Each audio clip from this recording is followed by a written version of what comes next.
समर्पण से सानिध्य का अनुभूति होती है।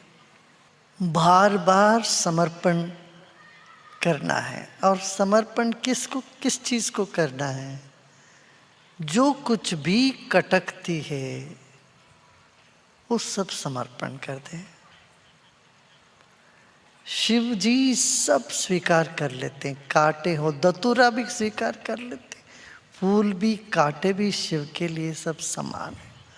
अमृत भी विष भी वो सब स्वीकार कर लेंगे। जीवन के आपादापी में चाहे अनचाहे कई चीजें हम इकट्ठे कर लेते हैं। हमारे भीतर खुशी भी और नाराजगी भी, क्रोध भी, लोभ भी, काम भी, सब इकट्ठे करके रहते हैं और उससे उलझ कर हम परेशान रहते हैं। तो पूर्वजों ने इसीलिए कहा, कुछ कुछ दिनों, विशिष्ट दिन में तुम अपना रोजमर्रा व्यवसाय से हटकर अपने आप को पहचाने और इन सब को समर्पण कर दे। कांटे भी सही, फूल सही, जो कुछ है तुझ में, तो अपने आप इसको मिटाने की चेष्टा न करो, समर्पण कर दो। अपने गुण को समर्पण कर दो, अपने अवगुण को भी समर्पण कर दो। गुण को पकड़ के रखने से अहंकार सताता है तुम्हें और सब जगह दोष दिखता है।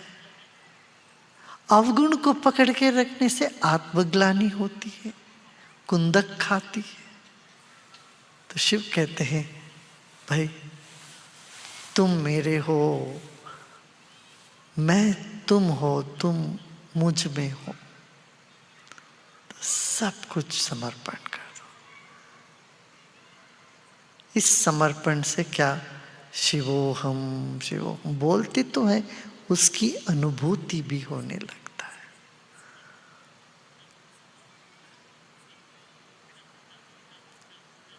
शिव काल के परे हैं,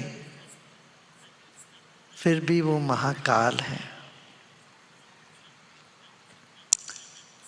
शिव सौंदर्य है,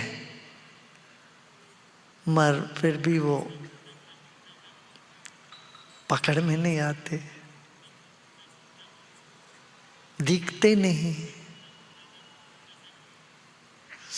शिव ही सुंदरता है मगर दिखते नहीं है, फिर भी सब व्याप्त है, लगता है नहीं, कुछ है नहीं। शून्य होकर के भी पूर्ण है, अरूप होकर के भी सब रूप में वही है, सुंदर होकर के भी अदृश्य है, सत्य होकर के भी इस मिथ्या जगत के अधिष्ठाता है। ये सब मिथ्या उसी में है, तो उसके बाहर न कुछ है, न तुम हो, न कोई और है। तो जो सब में है, सब रूप में है, वही शिव है। इसी तो अद्वैत कहते हैं। माने दूजा है नहीं कोई। जब दूजा नहीं होते, वही रात्रि है, वही शुभ रात्रि है, वही शिवरात्रि है। रात्रि राहत देती है हमें। हर रात को तुम एक मुक्ति की झलक पाते हो।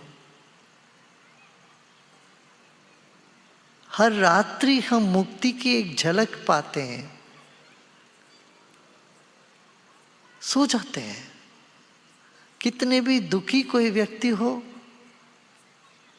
सो करके ताजा हो जाता है।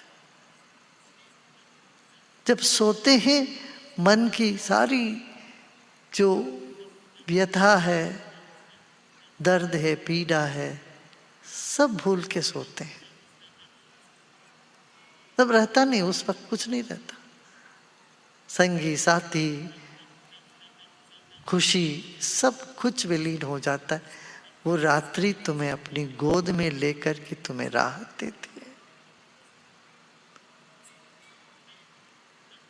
ऐसे ही शिव तत्व को हम अपने जीवन में स्वीकार कर लें, जान लें, इसके सानिध्य अनुभव कर लें, फिर हमेशा के लिए हम मुक्त रहते हैं।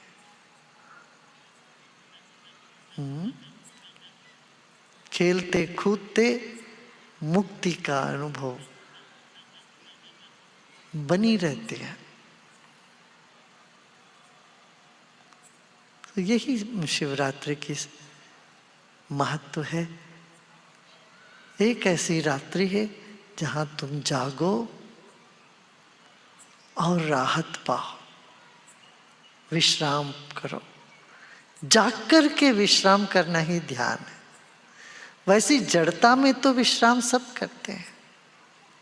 हर पशु पक्षी प्राणी जड़ता में विश्राम करते हैं, बस सचेतन होकर विश्राम करना ध्यान है। वह तुम शिव रूप हो जाते हो। ऐसे करने से तुम शिवैक्य हो जाते, शिव रूप में हो जाते।